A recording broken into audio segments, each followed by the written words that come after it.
여러분 안녕하세요, 롱장입니다. 세 가지 요약해서 정보 드리고 싶어서 영상 켰어요. 회의를 다녀왔습니다. 회의장에는 시행하시는 분들, 시공하시는 분들, 거기 대표님들이 좀 많이 왔는데요. 현실에 대해서 전달해 드리고자 합니다. 총 세 가지인데요. 첫 번째는 주거용 상품을 짓는 분들, 주거용 빌라 같은 게 좀 대표적이죠.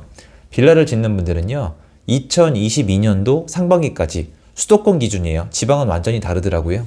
수도권 기준으로 2022년도 상반기까지는 분양이 됐대요. 느려졌지만 분양이 됐대요. 근데 이게 첫 번째 포인트가 아니고요.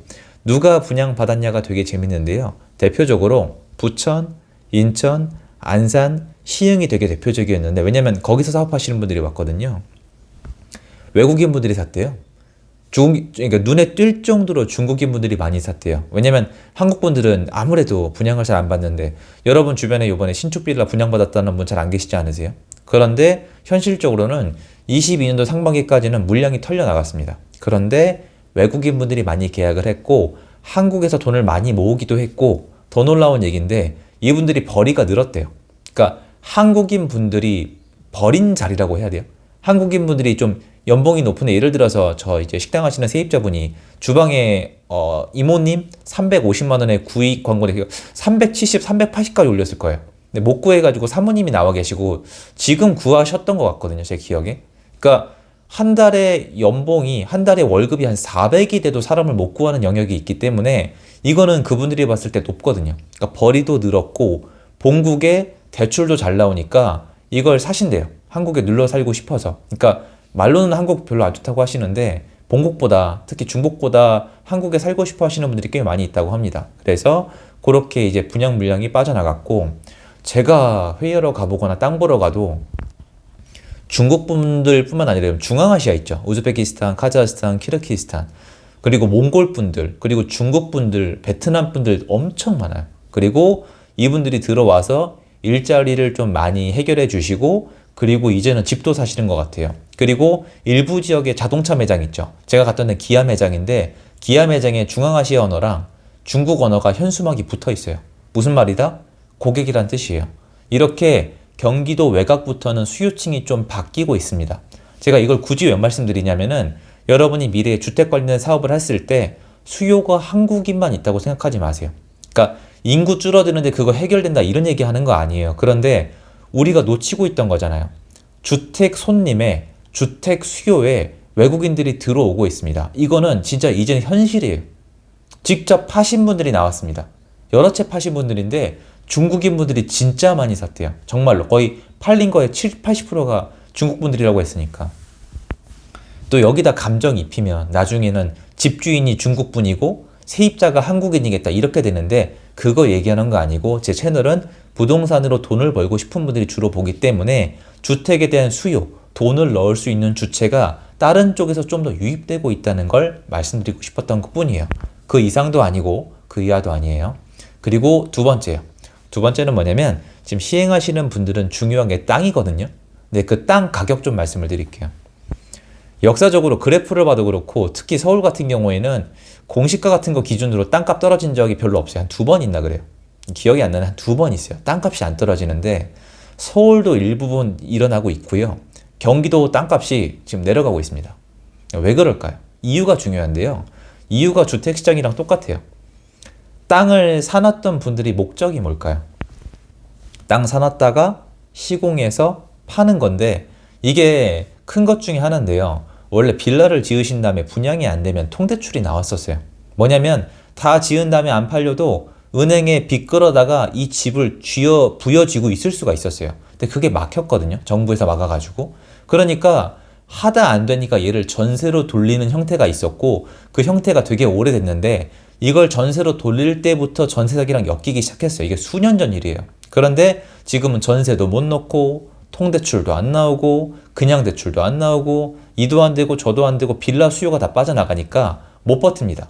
그래서 땅을 가지고 있는 분들이 진짜 못 지어요.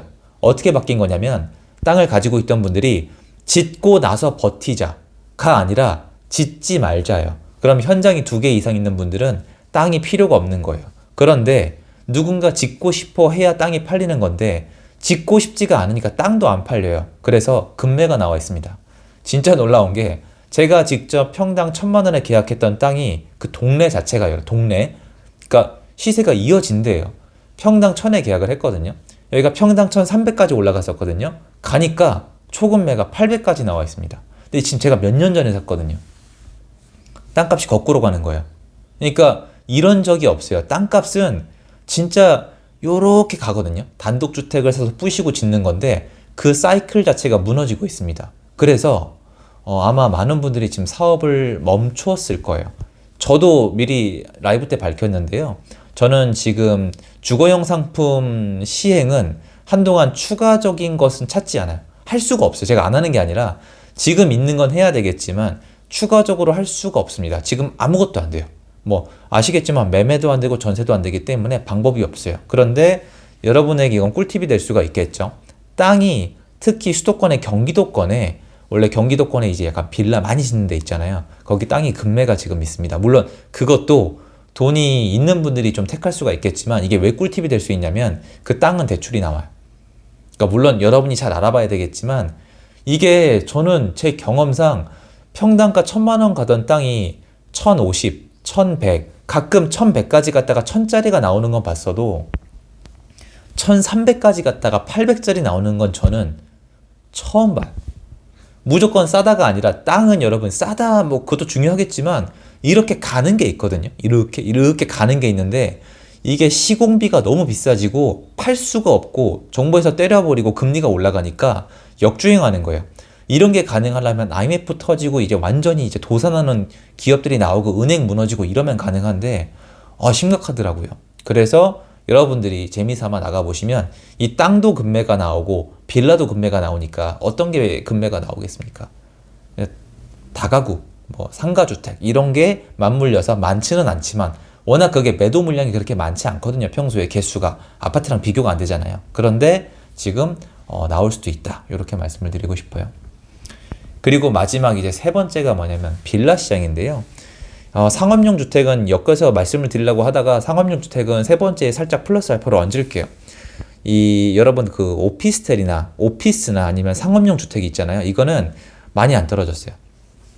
강남은 제가 갔을 때 고점 대비 금매가 한 15%까지 있었고 그냥 강북권 있죠. 일반적으로. 성동구는 제외예요. 성동구는 오르고 있어요. 지금 제가 나가봤을 때 매매가랑 호가가 올라가는 곳이 두 곳이 있어요. 제가 확인한 건. 놀랍게도 첫 번째는 그냥 성동구고요. 두 번째 명동 올라가고 있습니다. 재밌죠? 그리고 나머지 지역들은 금매를 제가 고점 대비 한 30%까지 봤습니다. 여러분이 알고 있는 일반적인 서울 지역인데도 워낙 많이 올랐었기 때문에 평소에 거래가 안 되다가 그래서 사업용 주택은 지금 강남은 제자리 찾아가고 있고 생각보다 빨리 수습이 되고 있습니다. 근데 고점 대비는 한 10%는 빠져 있다고 보는 게 맞는 것 같고 나머지 지역들은 20, 30%는 빠져 있는 게 맞는 것 같은데 회복되고 있는 느낌이 들어요. 놀랍게도. 돈이 새로 안 풀렸는데도 회복이 되고 있는데요. 일단 제가 원래 세 번째 하고 싶었던 빌라 시장으로 돌아오자면요. 여러분이 느끼는 그대로고 저도 마찬가지고 다들 새로 안 지어요. 이게 여러분 통계 말고 업자들 모임이면 그분들 주변에도 다 업자거든요. 이 업자들의 얘기를 들려드리고 싶어요. 하는 분도 계신데 하는 분들은 이미 땅을 사놓거나 안 팔려요 이게 잘. 그러니까 짓는 수밖에 없단 말이에요. 그렇게 짓는 분들도 내가 준공 때리는 시점에는 좀 괜찮아지겠지라는 생각을 하는 건데 아무튼 추가적인 땅을 찾진 않아요. 이분들이 추가적으로 땅을 찾으면은 아까 그런 금매가 안 나옵니다. 다시 얘기해서 지금은 추가적인 사업지를 모색하지 않아요. 그러면 여러분 이건 알아두셔야 돼요. 대한민국 역사상 언젠가는 빌라 이제 공급이 부족해진 거잖아요. 원래 단독주택 있잖아요. 몇 가구 못 사는 걸 부시고 여러 가구를 넣는 건데 이게 이렇게 계속 줄어들잖아요. 그러면은 이 수요가 딴 데로 퍼져요. 아파트든 오피스텔이든 뭐 생수기든 아니면 고시텔이든 간에 퍼져요. 그런데 제가 봤을 때 이 현상이 쭉 이어지면요. 한 2, 3년 후에는 빌라를 중심으로 공급이 부족한데 여러분 인천이 지금 공급이 많아서 그렇지만 수도권 있죠. 수도권이 역사적 평균을 내게 되면은 공급량이 많지가 않아요. 그리고 줄어들기 때문에 2, 3년 후에는 주택 공급이 부족해질 수가 있어요. 그런데 우리가 생각해보면 빌라 시장이 이걸 많이 메워줬었거든요. 근데 제가 봤을 때 이대로 가면은 빌라 공급은 진짜 찐으로 어려워요. 저만 해도 지을 수가 없으니까요. 제 능력 부족일 수도 있지만 요번에 회의 다녀오니까 나만 그런 게 아니구나 이런 생각이 들어서 당연히 빌라도 금매가 나오고 땅도 급매가 나오고 다가구도 급매가 나오고 단독은 급매가 안 나올 것 같잖아요. 나올 수가 있는 게 단독은 땅의 값어치인데 땅이 이제 별로 안 비싸요. 급매가 있으니까. 단독도 가격이 내려가고 있고 그냥 경제 위기 온 것처럼 다 내려가고 있습니다. 그리고 이게 세 번째 사실 포인트인데 아파트만 다시 올라가고 있어요. 재밌지 않아요? 그러니까 이게 지금 이게 도대체 어떻게 되먹은 건지 모르겠는데 서로 왔다 갔다 하는데 이쪽에 수요가 빠져서 결국 아파트로 가고 있는 게 아닐까라는 생각이 들고 이대로 가면은 계속 이동할 것 같아요. 그래서 여러분이 다 봐야 돼요. 이제는 제가 말씀을 드렸지만 워낙 어려운 시기가 됐기 때문에 앞으로 공급을 보려면 땅 거래량이나 착공 실적이나 이런 것도 봐야 되지만 아파트, 빌라, 뭐 오피스텔 그리고 이제 뭐 고스텔 이런 거 다 봐야 돼요. 근데 제가 다 보고 말씀을 드리는 건데 연동되어지는 건데 지금 시장을 봤을 때는 수요가 아파트로 가고 있는 게 확인이 점점 되고 있거든요. 그래서 이 포인트를 가지고 앞으로 몇 달 후에 시장을 내다볼 수 있을 거라는 생각이 들고요. 제가 계속 정리를 해서 말씀드리고자 합니다. 총 정리를 다 해보자면 시장이 진짜 안 좋다는 거예요. 뭐 살아나고 있네 반등이네 하는데 그건 아파트 시장이고 나머지 시장은 결코 좋지 않습니다. 요거 말씀드리고 싶어서 영상 찍어봤습니다. 여러분들에겐 좋은 일만 있었으면 좋겠습니다. 감사합니다.